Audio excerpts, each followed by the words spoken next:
شروع اللہ کا نام لے کر جو بڑا مہربان نہایت رحم والا ہے۔ ہاں، جس نے توبہ کی اور ایمان لایا اور عمل نیک کیے تو ایسے لوگ بہشت میں داخل ہوں گے اور ان کا ذرا نقصان نہ کیا جائے گا، یعنی ہمیشہ کی بہشتوں میں جس کا اللہ نے اپنے بندوں سے وعدہ کیا ہے کہ جو ان کی آنکھوں سے پوشیدہ ہے۔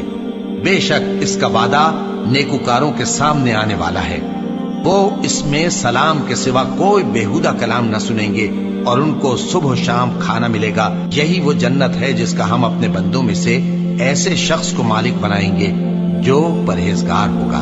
اور فرشتوں نے پیغمبر کو جواب دیا کہ ہم تمہارے پروردگار کے حکم کے سوا اتر نہیں سکتے۔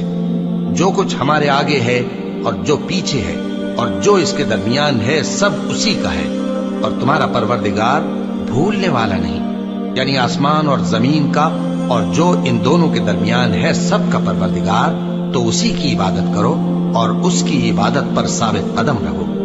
بھلا تم کوئی اس کا ہم نام جانتے ہو؟ اور کافر انسان کہتا ہے کہ جب میں مر جاؤں گا تو کیا زندہ کر کے نکالا جاؤں گا؟ کیا ایسا انسان یاد نہیں کرتا کہ ہم نے اس کو پہلے بھی تو پیدا کیا تھا جبکہ وہ کچھ بھی چیز نہ تھا؟ سو تمہارے پروردگار کی قسم ہم ان کو جمع کریں گے اور شیطانوں کو بھی، پھر ان سب کو جہنم کے گرد حاضر کریں گے اور وہ گھٹنوں پر گرے ہوئے ہوں گے۔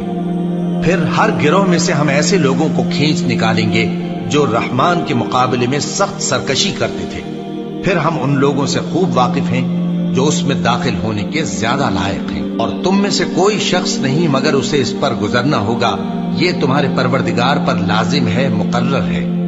پھر ہم پرہیزگاروں کو نجات دیں گے اور ظالموں کو اس میں گھٹنوں کے بل پڑا ہوا چھوڑ دیں گے۔